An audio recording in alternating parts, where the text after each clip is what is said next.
Morgan Thomas Show. Brought to you by Black's Tire Inc.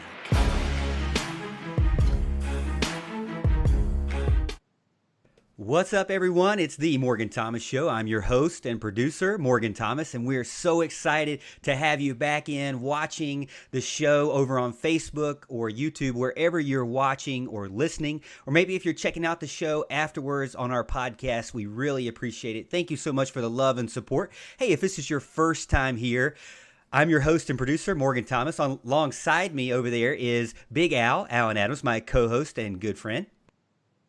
It's good to be here. Hey, we didn't get Clemson football this weekend, but there were a lot of good games going on, so we got a lot to talk about tonight. And then also below is the college football expert, Houston Burnett. Welcome to the show, Houston. Yeah, I'm super excited to talk about some major happenings in college football this weekend. And you'll hear more later. I think this felt like the most complete weekend of football we've had yet, and it's only going to get better from here. Houston, we don't have all of your beard, man. There's something going on. I can't get all of your beard. Let me adjust the camera here, because you got to see that glorious beard. You know what it was? You're a little bit zoomed in. You know, I'm always talking about how you're so zoomed in.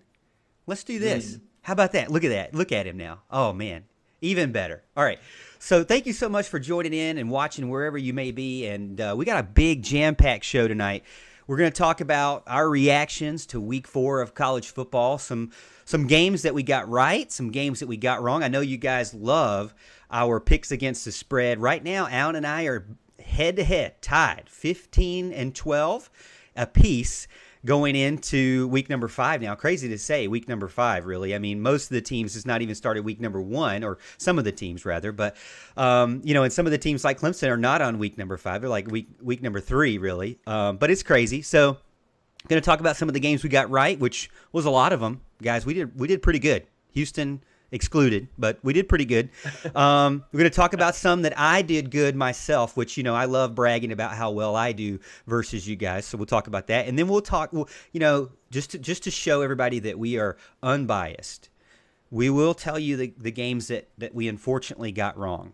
There are not very many of them, but there are a few that we gotta come clean about and ask for forgiveness there from the college football pick'em crowd out there. But we really appreciate you coming in and joining us. Then Alan's going to tell you some players that he really enjoyed watching over this past weekend. Houston's going to tell you about some teams that maybe didn't do so well. Segment number 2, we're going to talk about Clemson versus Virginia, which it seems like Clemson took forever to play. I mean, you play against the Citadel last week, or not last week, right? You play against the Citadel 2 weeks ago, and it seems like most of the starters were out very early, and you really didn't get that fix. Well, hopefully this Virginia game will be that fix. We'll deep dive into kind of how they looked against Duke and give you some thoughts on there, and then we're going to wrap it all up. Segment number 3 is our Week 5 picks against the spread. So excited about that. But before we get into that, let me tell you about our primary show sponsor, and that is Black's Tire Inc. Black'sTireInc.net, 864-647-9292. They've been our sponsor since literally the second month I started this all by myself, before even Alan was on board. That's how long they've been around. We're almost, guys, I didn't tell you this, and I'm going to hold this, but I'm going to hold this because I want to get your reaction. But Black's Tire Inc., family owned and operated since 1971. If you need new tires, brakes, alignments, tire repair, or just looking for a friendly professional to help answer your questions, check out Black's Tire Inc., located 1415 East Main Street, Westminster, South Carolina. Again, give them a call, 864-647-9292, and let them know that Alan, Morgan, and Houston sent you. Again, family owned and operated, guys. I mean, how do you not support a place that has grandfather, son, father, aunts and uncles all running it? You know they're going to do you right, so go check them out. We really appreciate them. Longtime family friends of ours, so thank you so much, Black Tire. But I was going to tell you, I look back, I counted. I stopped counting the show episodes, Al and Houston, and kind of just did like live show, whatever. This is show number 80. Big time. Big time. Now, we did get kind of hung up with COVID. We kind of slowed down. We would probably be closer to 100 if COVID hadn't happened. But we kind of took some weeks off, because there really was nothing going on. But show number 80. So thank you for joining in. I know that there's a lot of things going on. Obviously, one of the biggest NFL games out there, the Chiefs versus the Ravens. If you're not watching it, you should be. And I would say watch it on mute while you listen to us. Houston is going to be doing that. So if Houston can do it and also be a part of the show, so can you. And the way you're part of the show is get in on the chat. We appreciate it on Facebook or YouTube. Let us know what your thoughts or comments are on the show. But I wanted to get into kind of segment number 1, guys. And, well, before that, let's check in with chat real quick and talk about who's in there. I've got Randy, William, and Carson over, and Blake over on YouTube. Al, what you got over on Facebook? Well, right now we got it says we got 17 on here again. I can't see a lot of you, so if you are not a friend of mine, make sure you write down who you are in the comment section and where you're listening from. We have Kevron Harris as always. The very famous Mark Childress is in with us as well. Bill Lanham from Four Paws as always. Billy Sigmund's in. Al Kuhn, our man Al Kuhn, is here on time today, so we want to give him major props for that. Mom is also with us as well, so we've got a good nucleus of fans over here. And I also wanted to say, because I was told to, is the lovely Audrey Thomas is sitting over on the couch. You can't see her. She's currently preparing for homeschool classwork tomorrow. So drawing leaves, or whatever. Yeah, she's doing great. But she says hello. She's telling me to shut up. But anyway, so segment number 1. Kind of something new, and I wanted to use my soundboard. So you guys, you're just gonna have to get over it because the soundboard's here to stay. But we're gonna be talking about the picks that we got right, and we made you some money. Here comes the money. Here we go. Money talk. Oh yeah. Here comes the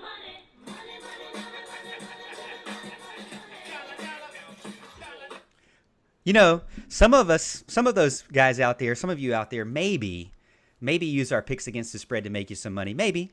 We don't do it, but, maybe you do it. Well, let me tell you some of the ones that we got right.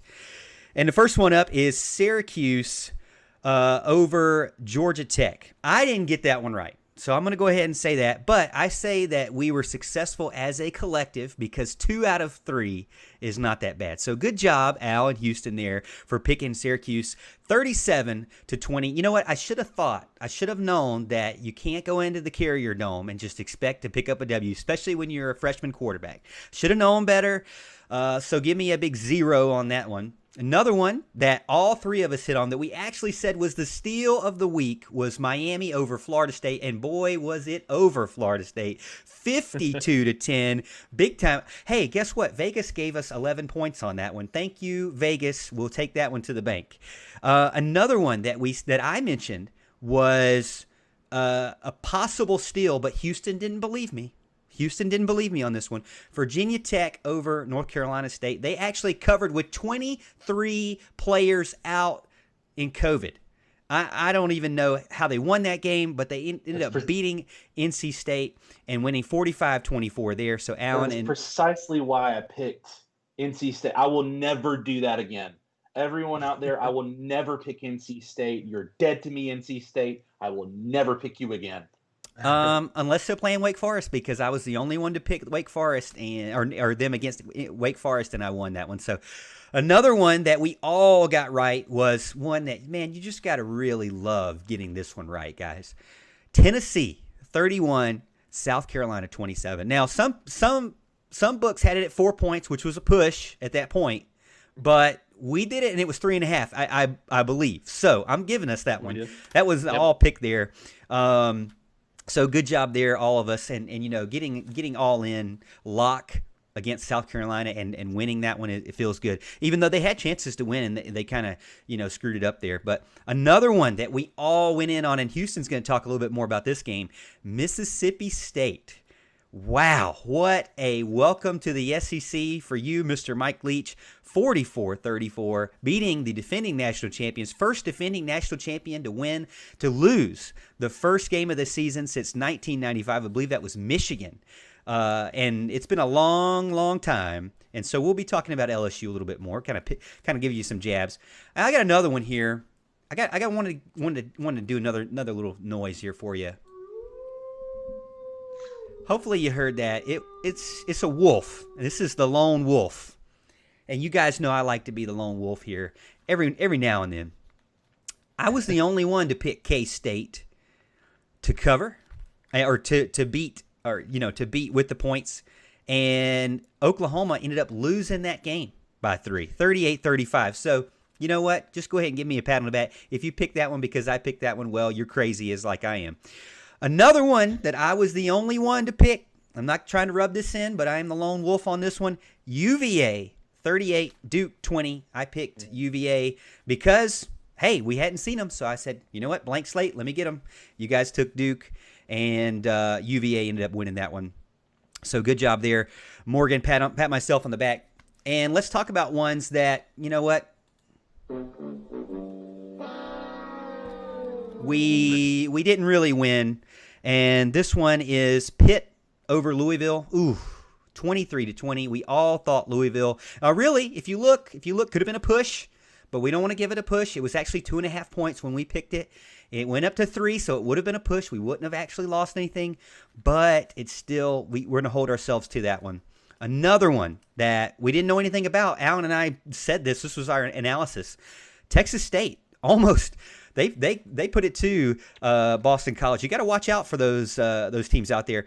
24-21, Boston College almost loses at home, but kind of holds on with a field goal kick there. So we all lost that one. And then one that kind of burned a little bit or stung a little bit was 29-13, Auburn over Kentucky. Kentucky had their opportunities.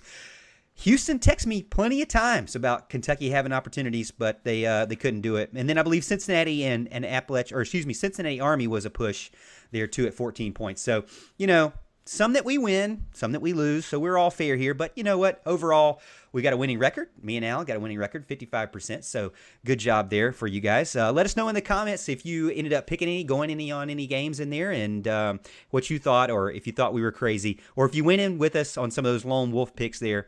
But Al's got a little mini segment up on his end. He's going to tell you some of the players that he thought were super sexy.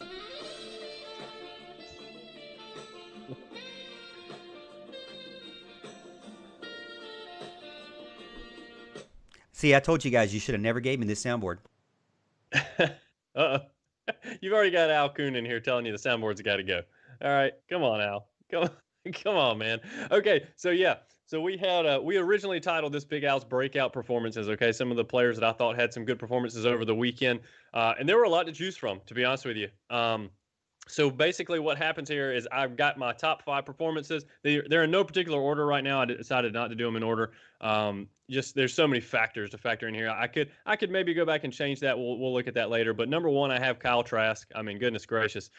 30 for 42, 416 yards, 6 touchdowns in Florida's win over Ole Miss. Okay, Ole Miss was hanging in there for quite a while in that game, and kind of made it look like it was going to be pretty interesting. But their defense is bad. Ole Miss's defense is really bad. Offense isn't as bad as I thought it was going to be, but the defense is atrocious. And Kyle Trask lit them up. And I'll lead straight from Kyle Trask right into Kyle Pitts, who everybody knew was kind of one of, if not the top tight end in the country coming into the season. It's kind of unheard of, but he had 8 receptions, 170 yards, and 4 touchdowns for a tight end. That's crazy. That's like elite number 1, draft pick wide receiver type numbers. That does not happen to a tight end often, so it's a kind of a special thing. 4 touchdowns for a tight end. That's crazy. This guy can be counted on at all times, especially in the red zone, as you can see there. So Kyle Pitts was another huge performance from the weekend, and starting off with SEC action here. One of the other guys I got was I'm assuming you pronounce his name Daytrick Harrington, App State. Okay, so he had 32 rushes, 211 yards, 4 touchdowns. Okay, look, I understand they played Campbell. Okay, yeah, I get it. I really do understand that. But 6.5 yards a carry, 32 rushes, 211 yards, 4 touchdowns. You've got to give him some kind of praise there. App State seemed to start off a little slow, and then they just put it on them there at the end. So they absolutely hammered them in the end of that game. The last two I have are quarterbacks, which I've already done one quarterback. I also have Sam Ehlinger for Texas, 27 of 40, 262 yards, 5 touchdowns, an interception. But he also added 16 rushes for 69 yards and a touchdown. That was a crazy game. That was a back and forth game. Texas Tech actually blew a lead there at the end, And I think was it Texas winning in overtime? Am I right on saying that? It was in overtime that they won that game? Houston, where Yeah, you they, at? they won in overtime, and I want to say that they were. I want to say the stat was.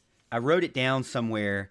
They had a statistically a like 8% chance of winning with 1 minute and 30 seconds to go. They ended up somehow winning that game. It was crazy. Yeah, yeah. I mean, there was just a lot of cool action here. A lot of them had to, involved upsets. Some of them involved comebacks. It was just a really good weekend. But Sam had a great performance there. And the last but not least, okay, you had to throw in KJ Costello here. All right, this I is was about somebody to that say. yeah, you had to have him. Okay, that was pretty obvious. KJ Costello, 36 of 60 for 623 yards. 600. That's not. I didn't say that wrong. 623 yards, 5 touchdowns. He did have 2 picks, but he led Mississippi State in the Mike Leach offense to a huge victory over LSU. And if I'm not mistaken, look, me and Houston didn't pick them to win straight up. We all picked them against the spread, I believe. But me and Houston have been on here for a couple weeks now telling you that KJ Costello is the real deal. He can play some quarterback, and he showed that with over 600 yards of offense in the fake Death Valley, by the way. Okay, that was an away game. I got to see a lot of that game. So that was a good one to see, and what a performance that was. I'm telling you, Mike Leach and this offense is going to be a problem. Okay, if he's able to recruit after that win, which I'm sure he will be, that's going to really perk the ears up of some of these kids coming up. That's going to be a real problem for the SEC. The Sabans of the world are not going to want to have to play this guy. Whether that happens this year or not, okay, don't quote me on that, but it's coming. So there were some great performances overall. Like I said, there's a ton of good games. I'm hoping Houston's going to recap some of that stuff for us because there was a lot of crazy stuff happening in college football. But overall, real fun weekend. Well, Houston's got something I'm excited about, which is Houston. We have a problem, and he's going to be talking about some of the worst experiences or the worst results or the worst performances of the week, and I'm excited about that. But before we do that, though, I put out a tweet because I saw this stat. Mississippi State, Al, you want to talk about sexy, all right? They won that game with 9 total rushing yards. Okay, Right. they are now in history, going into history as the second lowest rushing yards in history, and also winning the game in college football history. So the number one was K-State beating West Virginia in 2014 with 1 rushing yard.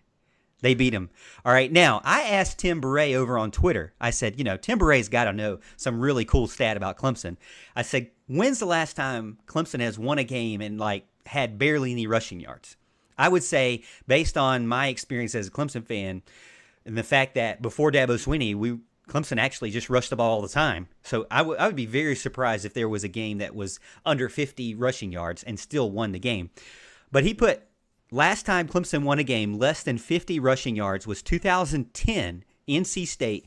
The Tigers had 41-46 rushing and won 14-13 in that game. The all-time record, now I love Tim Beret in this, the all-time record is 36 rushing yards versus Maryland, 10-7 win in 2004. So Al, this is quite some time ago, but Clemson has been able to win a game without rushing the ball very much, but definitely not 9 and definitely not 1 like Kansas State has done in the past. So really awesome job. And again, you know what? 600 something yards passing.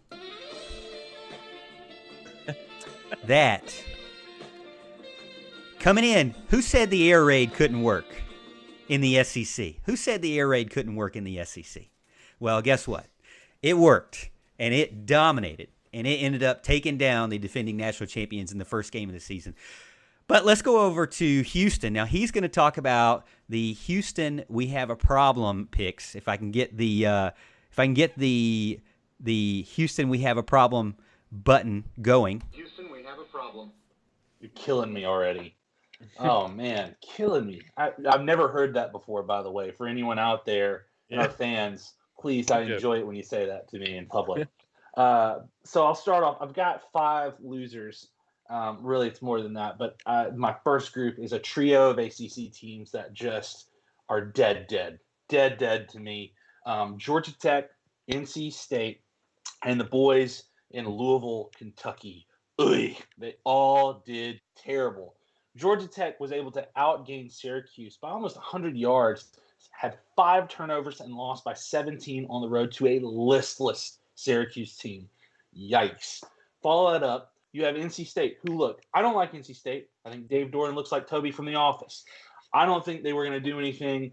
But I thought with Virginia Tech having 23 players out, you keep it close. They're down half their roster. They're playing their cheerleaders. Instead, Virginia Tech rolls up almost 500 yards of total offense and half 100. Ugh, not good. And then Louisville, what are you doing? What are you doing, Louisville?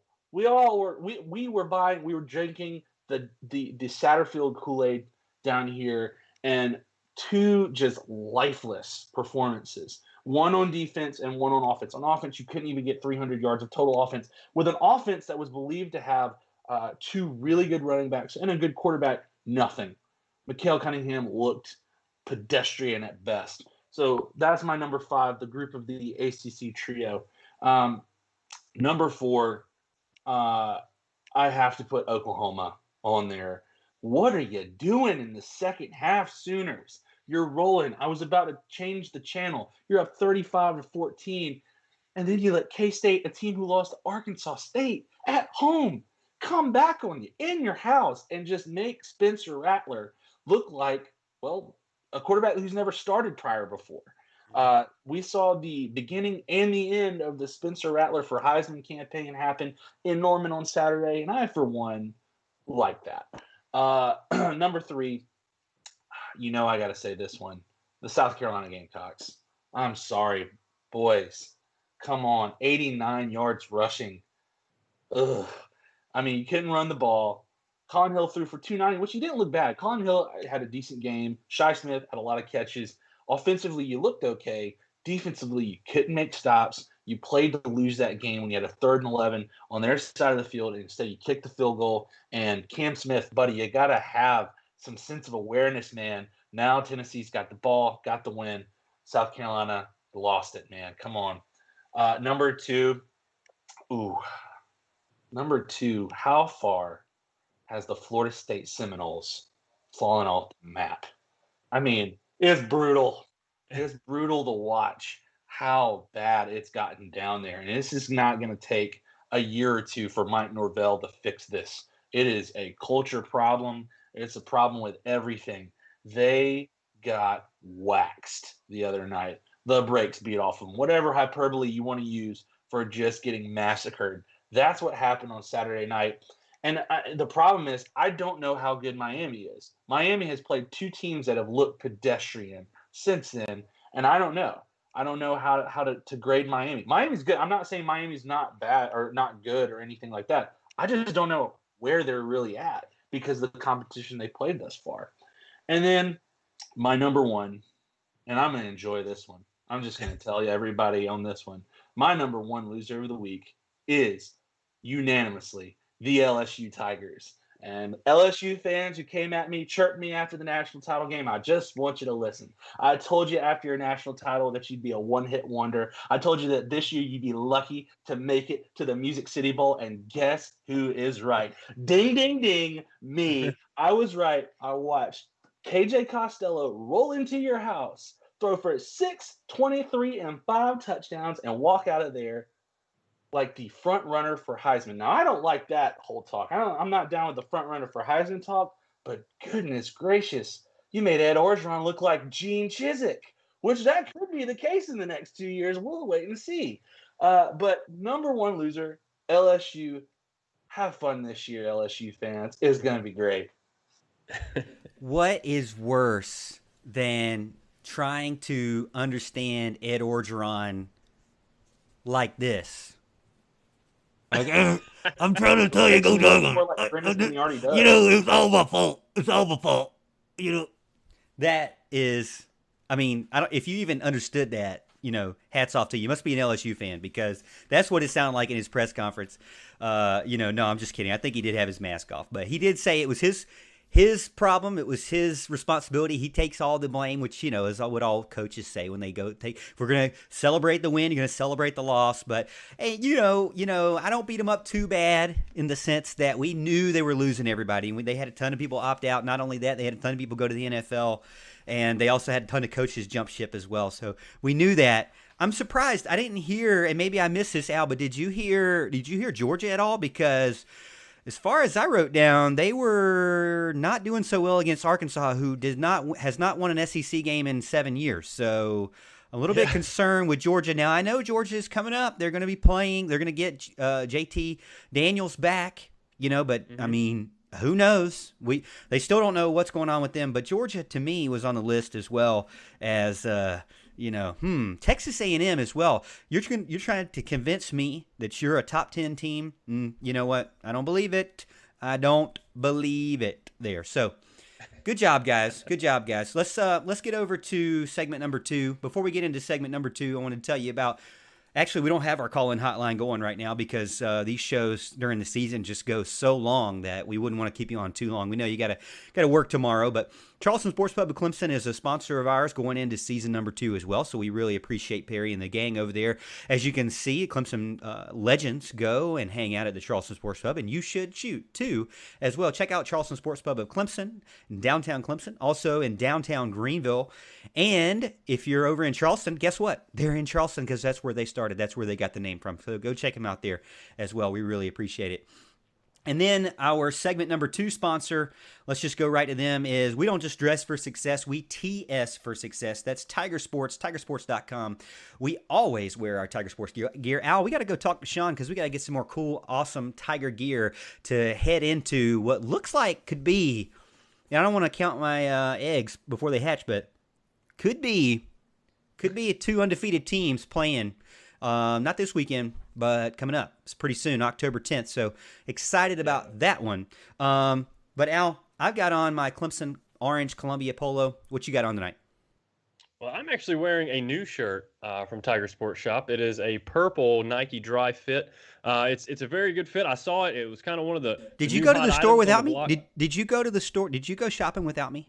Who said I went? I mean, online shopping maybe, but whatever. I didn't know that you had to accompany me. I usually can pick out my clothes by myself, but maybe I need your permission from now on. I got to tell you, I have a whole routine when I go shirt shopping. See, there's this shirt and there's the exact same shirt, but it's in white. Okay, and the white one looks incredible. Here's my problem. Okay, I'll give you a little glimpse into the world of Alan Adams here. Okay, if I happen to be craving chicken wings, which pretty much happens every day with me. And if you've seen me eat chicken wings, it's more sauce than wing. That's a problem with a white t-shirt. Okay. So ultimately I went purple here. Okay. Because if I get a brand new shirt from Tiger Sports Shop and then ruin it with chicken wing sauce, and that's not a good day. I won't be a happy camper. So I went purple here, but they have the baddest selection over at Tiger Sports Shop. They have the Nike, Antigua, Cutter and Buck, Varsity Tailgate, Tommy Bahama. They have their own Tiger Sports Shop brand that is it is like same quality apparel, more affordable price. Okay. You want to go and check out that stuff. They have some great Tiger Sports Shop branded t-shirts and apparel there. And you're going to want to go to either of their locations, downtown Clemson or US 123 bypass. Tell them Allen, Morgan, and Houston sent you. Just some words of advice over the years with my Clemson gear that, is nice. 1, don't wear it while you're cooking something greasy. And 2, don't wear it while you're finger painting with your daughter. 3, don't wear it, as Al said, while you're, 2 hands deep into some chicken wings. And then 3, Al, I don't know, you're wearing purple, but is that really allowed on Saturdays? It's not on Saturday, but it is on Monday for a show. I like it. Well, this shirt would be allowed on Military Appreciation Saturday. That's the only Saturday. Yes. So Alan's very picky about what to wear on Saturdays. He has told me to stay in the car during games sometimes when I'm wearing white. So just to let you know. But anyways, thank you so much to sponsors Sean and Julie out there. Man, they've been a sponsor for us for almost, this is going into the second year as well for them. We really appreciate it. And we support places that we shop. We support places that we trust, and people people that will do you right and have high quality products. So we really appreciate that. So thank you so much. If you're over on YouTube, we really appreciate it. Got a bunch of people running strong. A lot of people wondering about our picks against the spread. That's segment number 3. Check in about 15 minutes from right now. Segment number 3, we're going to do our picks against the spread. And then over on Facebook, we had a ton of people, new people coming in saying, hey, this is their first time watching. So what you can do to help out our show and support us, if you like it so far. Now, if you don't like it, no, I appreciate it. But go check it out. Go check out our replays over on YouTube, or check out our podcast anywhere you listen to podcasts. If you do like it, I'm sure that you'll enjoy to continue watching us and listen to us every Monday night, 8:30 p.m. Eastern Time. But also, what I would say is like the video, and if you can, if you feel like it, share the video with some of your friends and let them know, hey, this is a cool Clemson show weekly, every Monday night.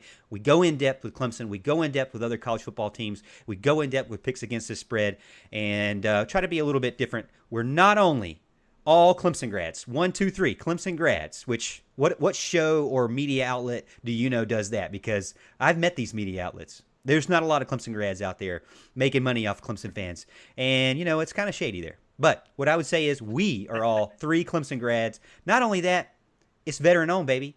U.S. Army, 6 years. So support a vet, support Clemson grads, and also talk about the Clemson Tigers. So like and share the video. We really appreciate it. But let's get into segment number 2. And that is the big game coming this weekend, because I'm excited about it, man. I don't like talking about all these other teams. I like talking about the Clemson Tigers. And I got some stats here. Let me pull it up real quick. Right now, college football matchup predictor, according to ESPN's Football Power Index, Clemson, 97.2% favorite. UVA, 2.8%. So not too much of a chance there as far as the matchup predictor goes. All right. And Al, if you're wondering, in chat, there are no soundboard sounds for this segment. Just letting you know. I know you appreciate that. But if you look at some of the stats here, you've got Brennan Armstrong. Last week I couldn't even think of Brennan Armstrong's name. After the show, I tell the guys, hey, who in the world is this UVA quarterback I keep talking about? Because I can't think of his name. Brennan Armstrong. And maybe I'm getting the name wrong again. I don't know. But he's 24 for 45, 269 yards, 2 touchdowns, 2 interceptions. Now, he's only played 1 game. 2 touchdowns, 2 interceptions. We'll talk about that a little bit more. Trevor Lawrence, on the other hand, 30 for 37, 519 yards passing, 4 touchdowns. And then UVA, Tulapapa. I don't even know if I'm saying that right. I apologize. We're just going to say Mr. T, 16 carries, 95 yards, 2 touchdowns. I really like what I saw from him against Duke. He is a ground and pound, beat you up kind of guy. I'm really excited to see what he is going to do against the Clemson defensive front, because this defensive front is some studs, and they're all young and ready and hungry, and I am excited to see, because this is more of a pounding team. Armstrong is kind of basically a fullback, a left-handed fullback playing quarterback, if that makes any sense. Left-handed fullback playing quarterback, kind of like a Tim Tebow, but you know what? Tim Tebow was a lot better, to be honest. I'm sorry, Armstrong. I'm sorry, UVA fans. I'm sorry. But that was that's a Heisman winner guy, so 2-time champion. Travis Etienne, 25 carries, 170 yards, 1 touchdown, which doesn't look good, but he really hadn't played very much. Same thing with Amari Rodgers, 6 receptions, 134 yards, and 1 touchdown. And they have Davis Jr., which not Terrell Jana, their leading receiver right now, had 101 yards and 2 touchdowns, which he did really good. But, a lot of it was Duke playing the zone defense. And let me tell you something. You ain't going to get that with Clemson. Brent Venables is going to play straight up man, because he trusts every single person out there to cover you one-on-one no matter what. So don't expect to get any kind of holes or fill any gaps against the zone on this one, Armstrong. Not really going to work for you. They won 38-20, but and had 450 total yards, but also gave up 342 yards. Really, Duke was in it. I watched this game, and I saw it was kind of a slow, boring, back and forth, kind of an old school before Dabo was in Clemson game, where it was just like, okay, 10-17 for 2 hours, just back and forth, 10-17. And you know what? Chase Bryce had a lot of opportunities, but what I'll say about Chase Bryce is he's trying to do too much, to the point where he's about to lose his starting job, okay? And that's not something you want to hear from a former Clemson Tiger and a Clemson graduate. But the reality is you can't force the ball like he was forcing the ball. It is really, really bad. I mean, I believe he threw 3 interceptions that game. If I'm not mistaken, maybe 4. It was crazy. Just every other series was trying to force it in between three guys, and it ended up, bouncing off a helmet, another guy catching it, or another guy diving and catching it. It was crazy. They were jumping slant routes like it was nobody's business. So interesting to see. Obviously, Duke is not a strong rushing team, and they only had 56 yards against Virginia, but Virginia does have a really good defense. So I'm curious, one, the rushing strategy between the two teams. This is what I want to see coming into this Saturday, is what can the Clemson defensive line front do, which I think they will dominate, but I want to see it. What can they do against this pounding, rushing fullback guys, all right? And what on the flip side can Clemson do against a team that has some pretty stout linebackers, some pretty stout defensive linemen themselves? Now, I think Clemson will be able to pass all over Virginia, but that's not what I'm saying. What I want to see is the rushing game. Now, a rushing game and also late game. I don't know if this is going to be a blowout. I mean, I guess technically in the sense I do think, because I am going to pick them to cover the spread, but Clemson to cover the spread. But I will say this, late game, we know that Clemson has not figured out their rhythm yet. So I want to see, because Virginia's still going to have out their top guys out there. What's late game going to look like with some backup offensive linemen out there? What's early game going to look like with the early starting offensive linemen out there? So these are some of the thoughts that are going through my head, but it all centers around the rushing game. And Al, I know you didn't have a chance to really look at the highlights of the Duke-Virginia game, but do you agree with anything? What are your thoughts? Yeah, I didn't get to see a lot of that game, unfortunately. Like I said, I was in the mountains kind of camping out, hanging out. I got to watch a few games, but that's not one I really focused on. I did see the score kind of going back and forth.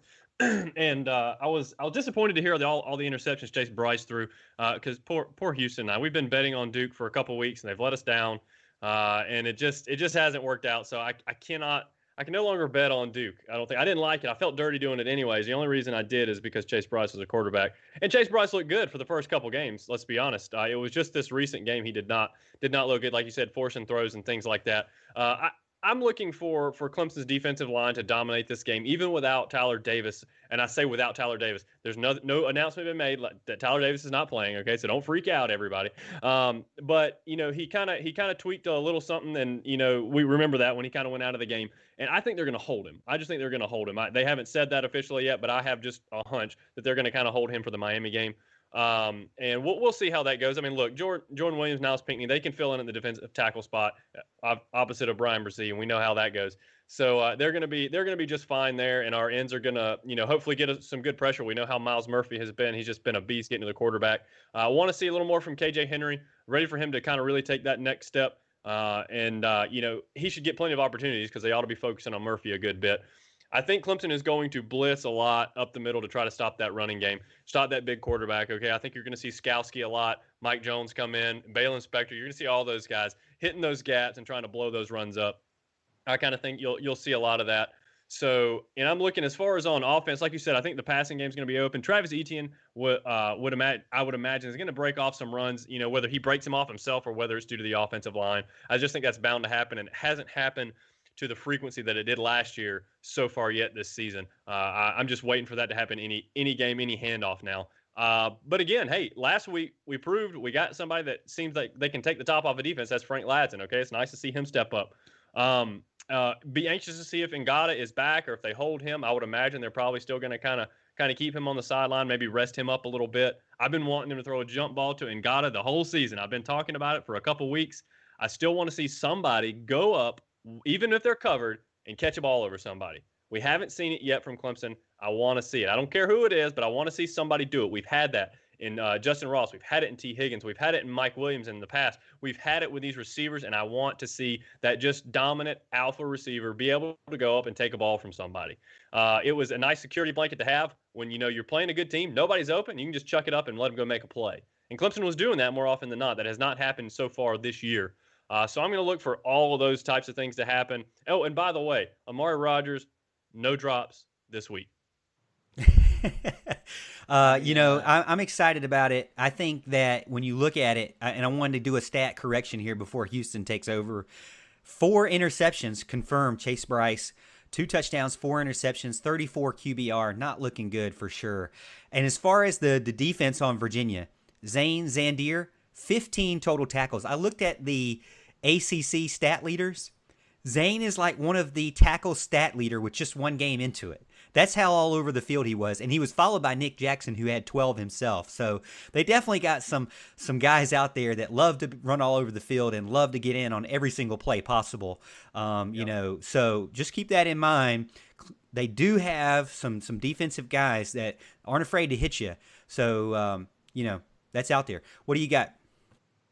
Yeah, so first off, kind of looking at Virginia, they're mirroring a lot of similar teams of what Bronco Mendenhall had before he left BYU, like a Taysom Hill, or if you want to talk about something like Bill Snyder's team back in like 2012 with Colin Klein, you have kind of this big bulky quarterback, not necessarily the greatest passer in the world, but if he gets the outside, he can rumble along.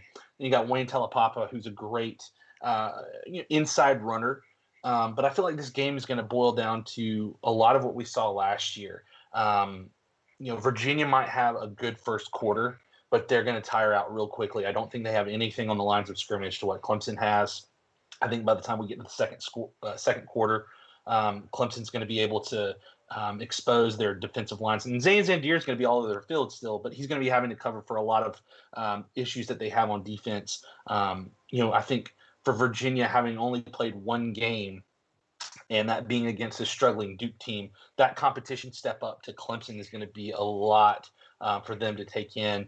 I think Trevor's going to be able to throw the ball over the field, much like he did in the ACC championship game last year. And I think the one difference for Virginia this year is they don't have Bryce Perkins. Bryce Perkins was a great quarterback, an outstanding athlete, and something I was really surprised about last year, how he held his own for mainly the first half. Now, you know, kind of like everybody else on Virginia's team, by the time it got to the third quarter, they were all just gassed and the decision-making wasn't necessarily there, and Clemson just had their way. And I feel like that's going to happen. They may hang in there for a quarter and a half, but then by the time we get to the second and the third, it's going to be Clemson imposing their will. Yeah, that's why I've got Clemson covering the spread. I'm looking at it, 28 points on oddshark.com last time I checked. So give me Clemson to cover the spread on that one. What you got, Al? Yeah, I have Clemson covering as well. I see this as kind of like a 42-13 type game, maybe a 45-13, something like that. And 42-13 would have them covering by a point. So, yeah, I'm going to take Clemson as well. I, as well, will take Clemson, similar score, 45-14.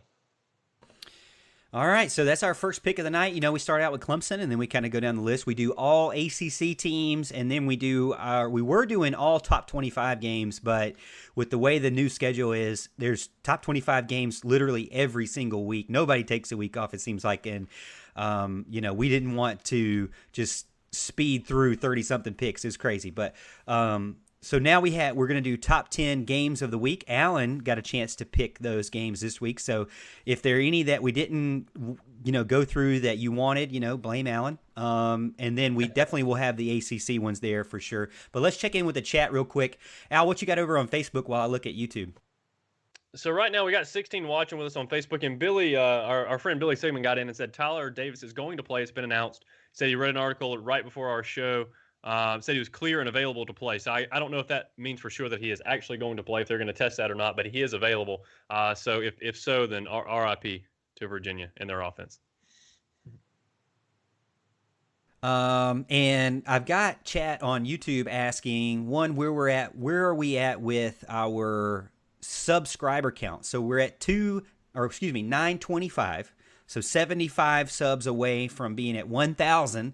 So we really want to get to the road. We're on the road to 1,000. We want to get there. If you're watching the show and you enjoy it and you have a Gmail account, you have a burner Gmail account, you have a spam Gmail account, you have a work Gmail account, you have a personal Gmail account, whatever Gmail accounts you have, go in there. Clemson Tickets Gmail account, whatever account you have, go in there, log in, subscribe, hook us up with a subscription. We really appreciate that. And also like the video as well. We really appreciate that too. If you're watching for the first time, we do live Monday night, every Monday, 8:30 p.m. Eastern time, and on Facebook and YouTube. So you can go check out our Facebook page. Facebook's actually crossed over 2,300 followers over there. So we're close. We're on the road to 2,500 on Facebook. But if you want to check us out on Facebook as well, we have an Instagram account. We got an intern, Dixon, helping us out with our Instagram account. So shout out to Dixon there for helping us out with those, and Deborah Sigmund's photography as well. So thank you so much, Deb. And then, like I said, on Twitter as well, at the Morgan T Show. We're really always here for you. And then we do a little bit of article writing here and there. And we got some things in the work with a website, southlandclub.com. So we really are there for you throughout the week. And, anytime you leave a comment, you chat, or have a question for us, please post it, share it with us. We would be more than happy to talk to you. But thanks again, guys and gals out there that are watching. Let us know if you're a Clemson fan or not. I know we got some fans that aren't necessarily Clemson fans, but also let us know where you're at right now. We really appreciate it. We want to give you a shout out during the show. And then we're going to get into our picks against the spread. But before we do that, let me get into our segment number 3 sponsor, and it's our new sponsor, one we have coming up for this season, and that is Daniel Weber of State Farm Insurance in Clemson, South Carolina. So for all your insurance needs, call Daniel Weber State Farm. Their team is located in the heart of Clemson, South Carolina, and their goal is to protect, educate, and serve their customers and community. They specialize in auto and home insurance, as well as life insurance and health insurance. It's their goal to help protect your family and your finances. Give them a call, 864-772-9083. 864-772-9083. Here's a recent 5-star Google review. The staff at Daniel Weber office are so kind, thoughtful, knowledgeable to my insurance needs. The office is quaint and appeasing, so when I need to stop in, it's always a treat. So stop by. 518 College Avenue, Suite 190, Clemson, South Carolina. So if you're in Clemson, go let Daniel know that you heard about him on the Morgan Thomas Show. We really appreciate his support for season number 2 with us. And you can see his beautiful face there. He's not part of the show, but it looks like he kind of is, as he's a square over there in the corner. But again, that's his number if you ever want to reach out to him and maybe let him give you a quote. He's a good guy. We really appreciate it. Again, we don't really support. We support local businesses, but we only support those that we know, we trust, and that we would recommend to other people and to our own family for sure. So go check them out there. But Al, let's talk about our picks against the spread. Let's start with the ACC. And the ACC's tough, man. There's a lot of conference teams versus conference, or team versus team conference games. And I'm going to start us out with one I think is probably the hardest one. I actually went reverse because I got stuck on this one. I'm still not very confident with it. And let me tell you, too, James is asking, in chat, what about our hammer picks of the week? That's something that James invented. So I'm gonna stick with that. You guys cool with that? Calling it the hammer picks of the week? Bring it. Where we all pick the same one? Well, we don't actually go over our picks. Alan and I, when we first started, we used to share notes. And ever since then, we don't do that. I mean, we haven't. Alan, when's the last time we shared notes? I mean, it's been 6 months or more. It's been a long time, at least. Yeah, so we haven't been sharing notes for quite some time. And really, to be honest, like Al, I would say almost it's over a year. It's almost a year and a half we haven't shared notes for sure. Yeah. So we don't know who picked what, and we don't share notes with Houston either, so we don't know what he picked. But if we do land on all 3 the same pick, then that's our hammer home pick of the week. And we also will tell you if we think one is a steal of the week as well. And we have a soundboard that will be played appropriately, Al, if you're out there listening. But let's start out with Campbell. We talked about Campbell earlier on. Campbell at Wake Forest. Now, I thought this one was going to be off, and I don't know if you guys even did this one because, you might have thought it was off. But on oddshark.com, opening out the gate, 34.5 point favorite is Wake Forest. All right, so here's some interesting facts for you. This is Campbell's last game of the season. They're only going to play 4 games this season. And their coach is Mike Minter, a former Carolina Panther player and legend over there in Charlotte. But Wake, here's my thoughts about this. I usually stay away from 34.5, all right?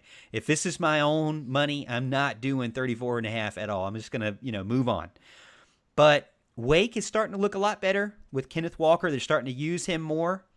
And they do have an offense that can definitely score. And I believe Al was mentioning about Appalachian State. They had a player, Harrington, right? Had a huge day. He was their running back, correct? They had a huge day. So I expect Kenneth Walker to have a huge day as well. I expect the offense to just continue to mesh. I think that Wake is better necessarily than their record, but their defense is just where it hurts the most. I just don't know if Campbell has an offense that can expose them at all. So, I'm going to go ahead and pick Wake on this one, but I wouldn't actually pick this one in real life. I'm going to pick Wake to cover the spread. I don't know why I'm doing this. 34.5 points just seems crazy to me. Alan, take it over before I take it back. No, yeah, you're not way off base there by any means. 34.5 is a lot of points, especially for a Wake Forest team that has a good offense, but I wouldn't say is a juggernaut by any means. And they've had a rough go of it. Campbell, I mean, like you said, they hung with App State for a little while there. Appalachian State blew them out in the end, but they got a few points on them from what I remember.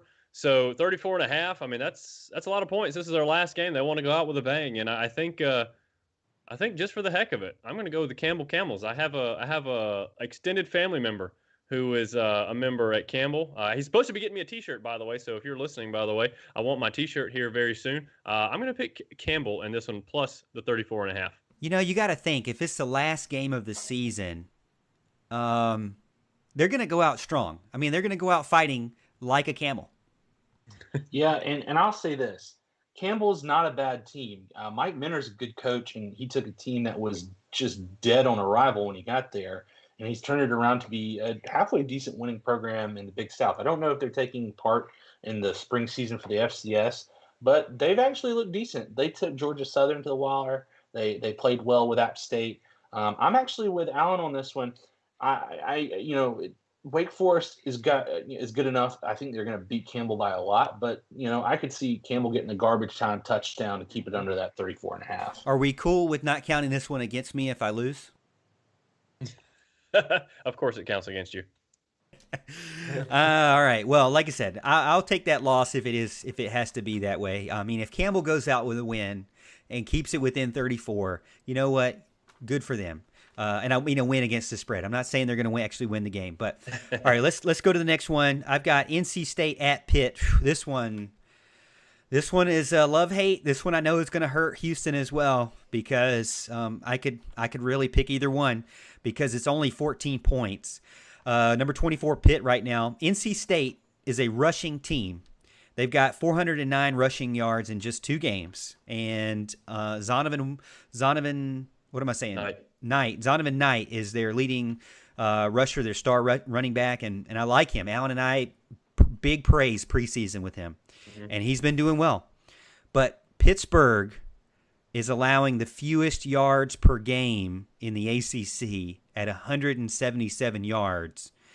And they have a stacked, if anything, they have a stacked defensive line and linebacking core.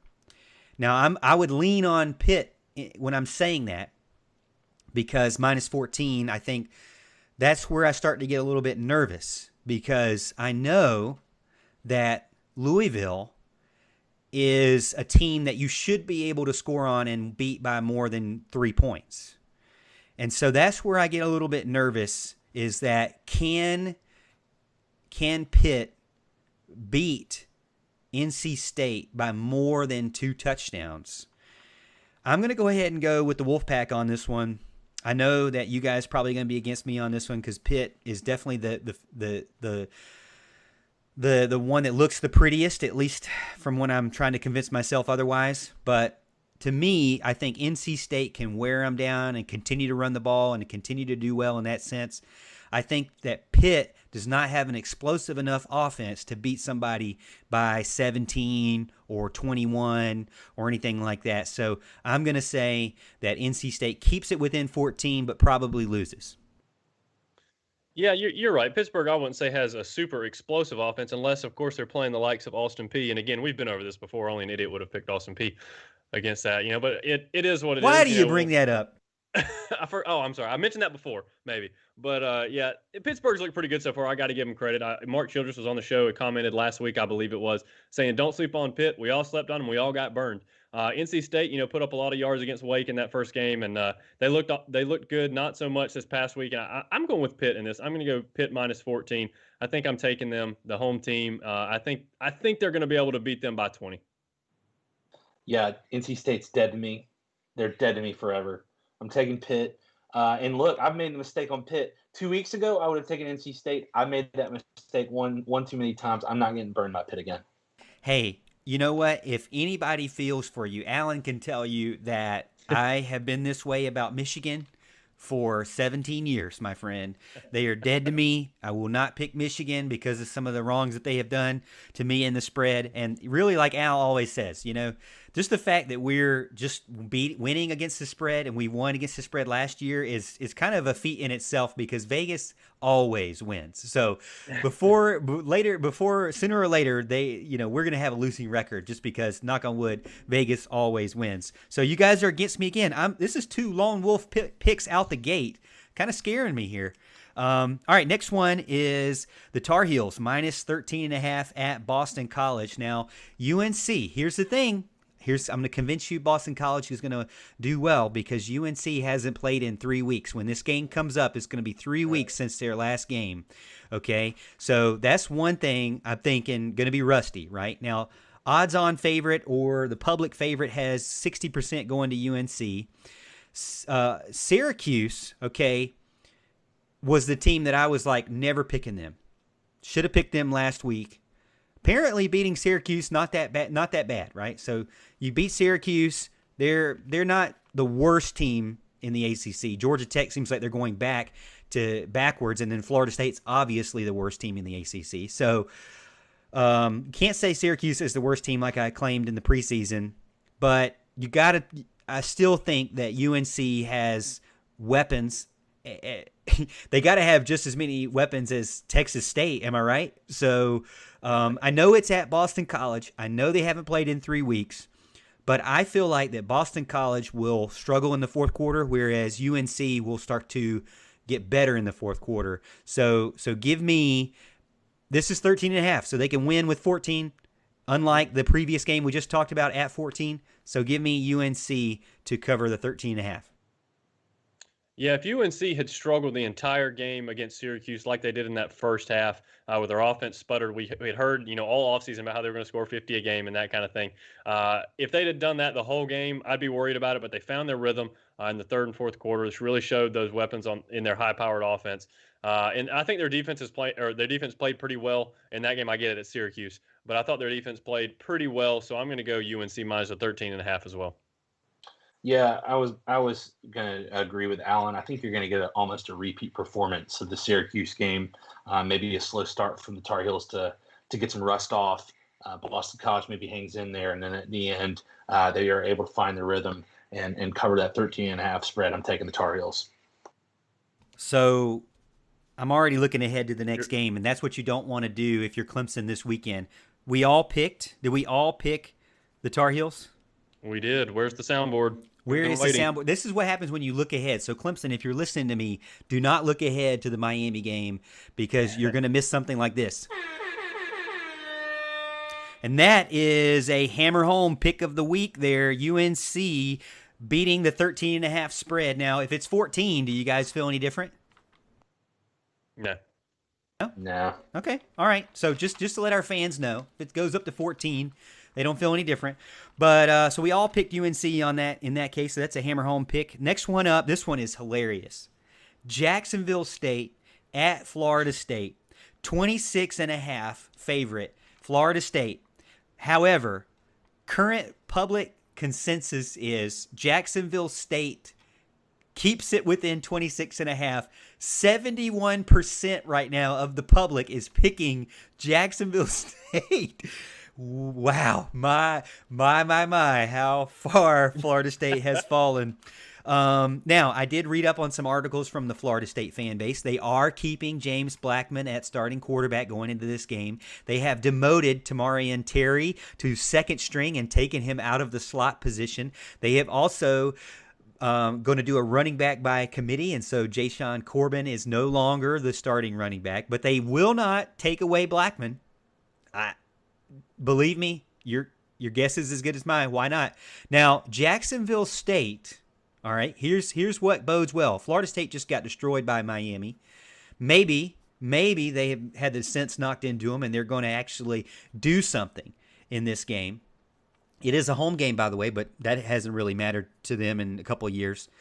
Jacksonville State, I don't have a win-loss record on them, which means this is going to be the first game for them. So I'm a little bit worried about that. However, there's a little bit of Clemson going on, a little bit of Tiger blood over there, as Zarek Cooper is a senior right now. That, you heard me right. Zarek Cooper is a senior. Last year he threw for 3,400 yards for Jacksonville State. And you know what? Just because, go ahead and give me Jacksonville State plus the 26.5, because Florida State doesn't know what's going on, and they don't even know if they're going to have any, are they going to even have their head coach again this year? Is he still going to be stuck in the quarantine? I don't know. We'll see. But that's just a bad joke. But I'm going with Jacksonville State. Yeah, I don't think over 70% of the betting public is going with Jacksonville State. I think they're going against FSU, plain and simple, because they've absolutely looked atrocious. We've talked about it already. I mean, it seems like they probably completely gave up against Miami, and Miami is just a much better team, first of all. But they quit last year. I think they're going to quit again this year. Definitely give me Jacksonville State plus 26.5. Yeah, Florida State is wandering through the wilderness right now.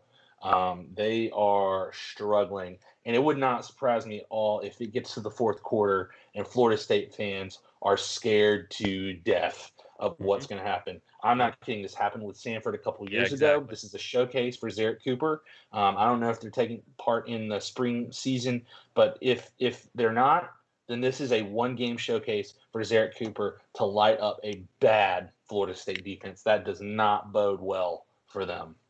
Wow. And that is another hammer home pick of the week. 2 in a row picks of the week there. Hammer home. All of us picked Jacksonville State to keep it within the 26.5. Wow. It's really sad to say this, guys. It really is. But let's move on. Virginia Tech minus 10.5 at Duke. This one's kind of interesting. Khalil Herbert, transfer from Kansas. He's pretty good. 104 yards rushing, 1 touchdown. And again, Virginia Tech also really good. Down 23 players and still was able to beat the spread against NC State. Duke has had 14 turnovers. Now, we know we already talked about Chase Bryce 4, but they also had another interception after Chase Bryce was out of the game. But 14 turnovers in 3 games played this year so far. That is literally horrible. You remember last year, Alan, we were talking about this, about how David Cutcliffe was like, well, you just got to go back to the drawing board. We're going to have to go practice and start over and figure and I'm like, deja vu all over again. And we're having the same conversation. Well, we're just going to have to practice more and figure it out. And, they're lost too. And Virginia Tech's going to have more players back. By the way, Houston, not to rub it in, but they didn't even have their defensive coordinator out there, the brand new defensive coordinator, and still covered the spread. So give me Virginia Tech minus 10.5 against Duke. I mean, I don't see how you could not pick this one, considering how they did against NC State. Now, I'll tell you this. Duke has a big-time pass rusher. They got a guy, I can't pronounce his name, but he has, I think he's the ACC sacks leader. So, be aware of him. But if Virginia Tech did what they did with down half their team, or an entire team, actually, go ahead and give me to cover Duke and beat them by more than 10.5. Yeah, this is another one of those lines that seems pretty fishy to me. This was like the Miami-Florida State game. I told you last week, I said this Miami team should be favored by at least 20 points over Florida State. And that was before we knew just how bad Florida State was and just how good we thought Miami was. It turns out the line should have been like 45 or something. But it's another one that seems fishy. I don't see the logic behind this. Duke has not looked good. Virginia Tech, again, down all those players and still cover the spread against, I would think, a better team in NC State than Duke. So I don't know where 10.5 is coming from. I don't think you can give that many points to home field anymore because nobody's at these games. So I'm not really sure what's going on. Again, Vegas knows that they know a lot, and sometimes they surprise you with these lines, but you have no choice right here but to pick Virginia Tech minus 10.5. Agreed. Duke dead to me. Not going to pick him anymore. Sorry, Chase. It's a little too many turnovers. I'm picking Virginia Tech to win this one. Is it? I mean, are we doing this again? Back to back to back, 3 in a row. Another hammer home, 3 in a row. Virginia Tech. We all picked Virginia Tech. So let me write everybody down there. Now It won't be the last one tonight. Okay. And we already did Clemson versus UVA. We all said Clemson as well. So just go ahead and hammer that one home as well. I just think the matchups there. Got to be in favor of Clemson. Got to be in favor of Virginia Tech. I think that Virginia Tech. I don't have a button for this, but trying to look.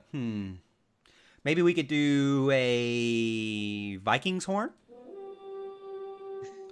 That this one could be the steal of the week. I mean, like Alan said, it just doesn't seem like enough.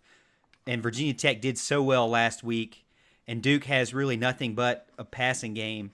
Can only really stop the run, can't really stop the pass. Virginia Tech's going to do well, I think.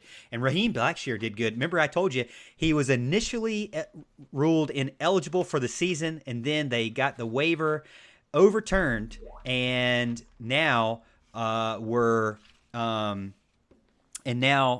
he dominated this past game. So I like Blackshear. I like Virginia Tech. So let's go from there. And now Al, I'm gonna let you kind of lead us up. Al's kind of chomping at the bit to kind of run this. So do you know the spread? Do you know the spread calls, Al? I have what I had the spread earlier today, but it could have changed by now. Do you want to go in order that I gave them to you? Because I have right now South Carolina, Florida as our next game. I'll do the numbers just because I most recently wrote them down. So first one up is South Carolina at number 3 Florida minus 18.5. Yeah. This one is tough for me because South Carolina has lost their last 4 games by 17. Florida's offense we know is killer. They're leading the SEC right now, 642 yards total, but their defense also gave up 613 yards. But supposedly their defense was supposed to be better. Maybe it's that Ole Miss is just that good of an offensive team. But to me, it's kind of a toss-up. I think this is a trap game if you're Vegas, just because of that stat about how when South Carolina loses, they lose by 17. So it just so happens this is a 1.5 higher. But I can't pick South Carolina in this one. I think Florida's going to win. Compared to what I saw with Georgia, I think Florida could win their conference or their division and go on to do great things this year if they can figure out the defense, which we thought was going to be better. So give me Florida to cover 18.5. Yeah, I think Florida's looking really good offensively. They beat an Ole Miss team, I think, probably by more than 18.5, and I think Ole Miss is a better team than South Carolina. South Carolina has one player, ladies and gentlemen. They have one player on offense, and that's Shi Smith. And Florida, I believe, they always have good corners, is going to have somebody that can cover him.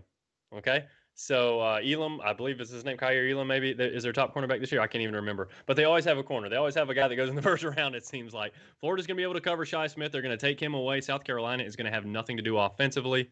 I'm taking Florida minus 18.5. Yeah, Morgan, go ahead and cue up that horn because this game's going to be Dunk City real quick. Florida is going to dominate this game. They're going to cover that spread real easy, and South Carolina fans are not going to be happy. Well, we said that they weren't going to win very many games. Now that Ole Miss has found a really nice offense and Lane Kiffin's just kind of changing things up, I'm changing my preseason prediction from 3 wins to now 2 wins. So go ahead and put that one. Go ahead and put that one as a hammer down. Next one up, Texas A&M at Alabama, minus 16.5. Texas A&M has a liability at the linebacking position and the cornerback position. They're not as good as the SEC. They're not even in the top 5 compared to the rest of the SEC when it comes to position groups. Now, they are in the top 5 in almost every other position group except for linebackers and cornerbacks. So there's something wrong, I believe, with their secondary and their second line of defense. Najee Harris is going to run all over these guys, and Jimbo Fisher doesn't run an efficient enough offense. Kellen Mond is being told he's going to be a top draft pick. I don't see it. I don't agree with it. I think Joey Galloway said on College Football Live he doesn't see it or agree with it. There was a big debate there, disagreement, but I'm with Joey in that sense. Texas A&M, I think, is going to get beat. I like I said, a 5-point win to Vanderbilt, and Jesse Palmer is going to tell me it's because they're hiding their playbook? No, thank you, Jesse. I don't believe you. It's garbage. I think Alabama is probably the best team in the SEC, so give me Alabama to cover 16.5. Yeah, if they have a bad secondary, going against Devontae Smith and Jalen Waddle is not a good deal. That's going to be rough for Texas A&M. I think they're gonna score early and often. I mean, Texas A&M. I'm not a believer in Jimbo Fisher. I know you like to give Jimbo Fisher a hard time, and you always have, Morgan. It's been a real treat to hear you talk about Mr. Fisher. But yeah, I'm just not a believer in Texas A&M. I certainly don't think they're a top 10 team, and I'm taking Alabama minus 16.5 as well. Yep, I agree with all things said. Najee Harris is going to run wild. Devontae Smith and Jalen Waddle are going to run wild. Mac Jones is going to look good. This game could look similar in score to the Missouri game. It's going to get out of hand real quick, and then maybe A&M scores a couple at the end, but it's not going to be enough to cover. Alabama wins this game by a lot. You guys weren't lying when you said that we're going to have a ton of picks that are the same. Maybe our record just ends up being exactly the same, minus my lone wolf ACC picks out there. I won't even do an air horn on that one. Yes, I will. And that is another hammer home, Texas A&M. Now, James in chat is saying that he likes our thoughts on Florida, but would you be more confident? Confidence points. You giving more confidence points to Florida or Bama? Bama. For now, Bama. Okay, because South Carolina always has that SEC game that they sneak up on you and figure something out for one game. Now, it usually is against Georgia, but never against Florida, but, who knows. All right, next one up, Ole Miss at Kentucky, minus 6.5. Now, we all went all in on Kentucky and lost that one. I think this is a high-scoring game, and I'm surprised that Kentucky is minus 6.5. I didn't think that, they were really that much different than Ole Miss, considering their performances that we went by. I think they both have good offenses. I don't really know that much about their defenses yet, but again, Ole Miss just put up 613 points, 613 yards. Kentucky put almost 400 yards on Auburn. I got to go with Ole Miss on this one and the points. I'm going to say that in an away game, in conference, early season, they're on a high. I know they lost the game, Ole Miss, but they can have a lot of takeaways that are positive from that game, and that fan base has got to be excited. I know that locker room has to be excited. So give me some points in an away game trip. Yeah, this was a tough one for me. I went back and forth on this one several times. With Kentucky, I was a little disappointed in them not covering last week. We talked about their offensive line and how they have some studs there, and they do. But they just missed their opportunities. Like Houston was, I think it was Houston was talking about it earlier, or maybe Morgan said that Houston told him they were missing some opportunities in that game. So I didn't really know what to pick with this, but I like what I saw from Ole Miss offensively at least, and I don't think Kentucky's offense is as good as Florida's offense, who put up all those points on them. So I'm going to take Ole Miss plus the points as well. Yeah, Ole Miss plus the points for me. I was extremely disappointed in Terry Wilson. I think the touchdown that was taken off the boards at the end of the first half just kind of stood with them. Played very, very lackadaisical in the second half. I think you might have a quarterback controversy by the end of week 3, especially since Joey Gatewood has been cleared by the NCAA for Kentucky. I'm not pleased with how Terry Wilson. I thought he was going to be someone who could lead that offense to be a very unique smash mouth run team. Just didn't do it for me. Ole Miss slinging it around the ballpark. I think they're going to have a great day. Ole Miss plus the points. This is to the point, guys, where it's groupthink. Can you really trust any of our picks now? Because we're just like osmosising into, and I know Jalen's going to just really destroy me for saying Yeah. that, but we are congealing into one big giant jello here. We're all thinking We the share same one thing. brain. What I was think that, we're Al? gonna have 2 more as well, by the way. And we do have 2 more. So That's a Auburn, prediction. Auburn at UGA -7. Who's Auburn's quarterback? I mean, who's Georgia's quarterback again? Stetson Bennett. Stetson Bennett. Really cool name though. But Yeah. they were struggling against Arkansas the majority of the game. Well, till the second half. To me, you give me 7 points on a team on paper that is so even, that's so close together, that offenses and defenses are really, I think, 2 really good ones. I mean, they just, I don't know who's leading Georgia, and even Georgia's Kirby Smart come out and said they need a leader at the quarterback position. They don't know who it is. So this is another one, away game, SEC, 2 very close teams. You're going to give me 7 points. Oddshark.com is what we go by Monday afternoons, Oddshark numbers. So -7. Give me +7 in Auburn. So here's the deal. Georgia did not look good in the first half. I was about as ecstatic as you could get because I thought there was a chance that Arkansas keeps it close, maybe has a shot at the end. That got blown up in a hurry in the second half. Okay, so I don't really want to hold that first half against Georgia because you got to think, what if they were able to do in the second half, the whole game, get a little rust knocked off in that first half, and then go from there. But I just haven't seen enough from Georgia yet. They struggled. I don't think they have a great quarterback. I think Bo Nix is a superior quarterback to what they have right now. I will take Auburn plus the points as well. Oh, there we go. Finally, I was on mute. I was trying to figure that out. Wow, first time I'm going to disagree with the both of you and go out on my own here. Nice. I'm surprised. Yeah, so Lone wolfing it. Yeah, I'm going on the lone wolf here. Look, Georgia was not good in the first half. Dwan Mathis, and if something happens to JT Daniels between now and then or during the game, look, they're going to have some problems this year. You're not going to be able to win 8, 9, 10 games with Stetson Bennett at quarterback. JT Daniels is a little different animal. And I think once they got it rolling with him in the second half, they were able to just walk all over Arkansas, just command the game. They've got talent. They've got a better running back core, a better running back room than Auburn to me. And I think that's gonna get them the points. I'm going -7 with Georgia. I think they win this game. Still going to be close, but I think it's going to be something like 27-20 Georgia. All right.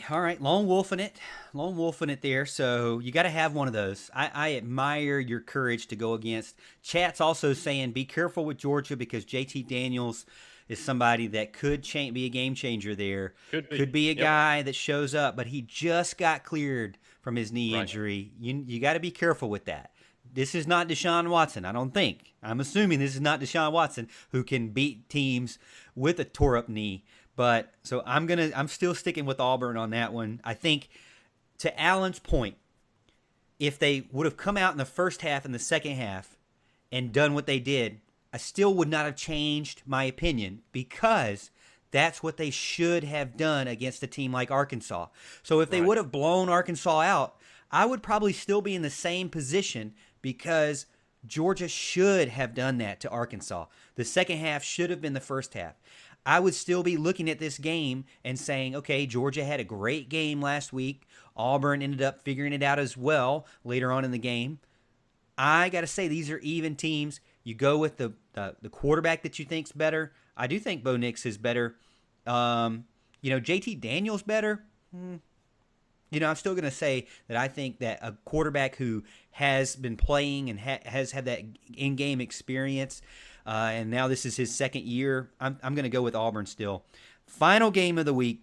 I even went out on a limb and called our friend at the Gridiron Expert. If you don't follow the Gridiron Expert over on YouTube, go check him out. Young guy over in Arkansas State. He does all things college football, not just Clemson, but man, he is really good. I really appreciate his analysis. I use some of his stuff because man, he just does such a great job. But Oklahoma -7 at Iowa State. This is the one game that Allen didn't have an SEC love affair with. Oklahoma -7 at Iowa State. I know why he picked it, because this one is kind of tough. A big emotional loss there. Spencer Rattler -3 in the turnover column. 3 interceptions. Looked like a true freshman for sure. Brock Purdy has gotten better. Last game, 78% completion percentage compared to like garbage versus Louisiana.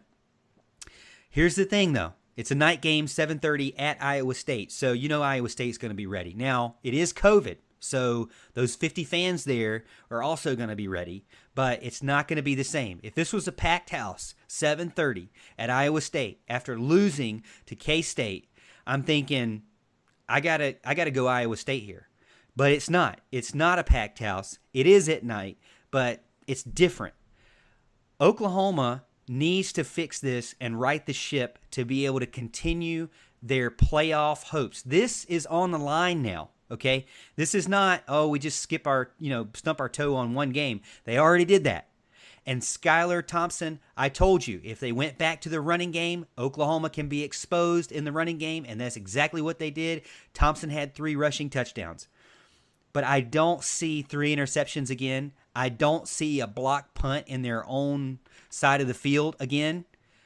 I see a game where Oklahoma was up by 14 with 1 minute, 36 seconds left in the third quarter against K-State. So give me Oklahoma -7. I think they beat Iowa State.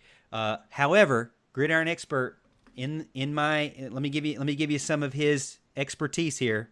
He tells me, if I'm being honest, I'm picking Iowa State to win that game straight up.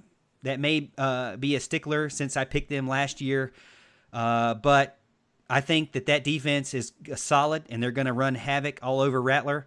Iowa State has 7 sacks last week against TCU. If you're giving me the spread, I love the spread. Iowa State +7, so give me the +7. That's from the Gridiron Expert over on Yahoo, or over on YouTube. All right, Morgan, I don't say this often, okay? So mark the tape, whatever. Mark the video, save it. I don't care, but I agree with everything you said. No need to explain anymore. Oklahoma -7. Okay. All right. I believe Houston's coming with a little back-to-reality moment for. All right. I'll go with Oklahoma on this one too. I agree with what both of you. I mean, come on now. What both of you have said. I think Oklahoma is going to come out, cover this game. I do think there's going to be a little bit of treacherous waters for this game in the early going. Iowa State's going to come out at least prepared for this game, but I think Oklahoma is going to just say we've had enough and take over. Well, you know what that means. We all 3 picked them. So hammer it home. That's another one. Man, that I didn't even write down. So of the top 5 games of the week, 1, 2, 3, 4 of the top 5. We only didn't agree on the Auburn-Georgia game. So leave that what it may be. Al, but as we wrap up the night, thank you so much, Al, for joining in. And Houston, always for entertaining me. As you know, I started this show about 2 years ago and brought along 2 friends. Actually, Al's been my friend since kindergarten, and Houston was a fan of the show and ended up having such great insight. We said, man, we got to bring this guy on. And chat's also saying, Houston, that it's about time you get your own tiger emoji on the logo. I don't know. That's pretty serious. That's like saying you're in a... Morgan, we need to chat about that. That's like saying you're in a relationship on Facebook. I don't know if I can really do that quite yet, all right? Can I bring you home to mom and dad? I don't know. And I really got to ask Alan about that because he is, the operations manager, as you'll see in the credits. Right. But, again, thank you guys so much. Like I said, we don't care about the views and all that as much as the interaction. We love the interaction in chat. It's been piping hot tonight. hundreds of comments over on YouTube and Facebook combined. We really appreciate it. And we actually care about our analysis and put some thought into what we do in each segment. So we really appreciate that. And we know we have sponsors, but we care about those guys too. And we make sure that those sponsors are legit and ones that you can trust as well. So again, thank you so much. Veteran owned, Clemson grads. We really appreciate you supporting the Morgan Thomas Show with Big Al and Houston Burnett. Thank you so much, guys. Over on Facebook, Al, do we have anything over on YouTube before we go? Not a whole lot of action over here. Al Kuhn does get in and say that Houston also needs a shirt. I mean, he is wearing one if we're being honest with each other. But he's just not wearing a sweet one from Tiger Sports Shop. So we'll work on that. Billy Sigmund gets in and says, "Good show, guys." Dixon Massengill was also our new man. Dixon Massengill was also active on the chat there at the end. So hopefully all you guys will come back next week ready to rock and roll, talk more Tigers, and hopefully a big win over Virginia. Thank you so much, Dixon, as our intern for this year, hooking us up over on Instagram. It looks great. So follow us, Facebook, YouTube, Twitter, Instagram, wherever you listen to podcasts. And as always, Tiger fans, we'll see you at the top of the hill.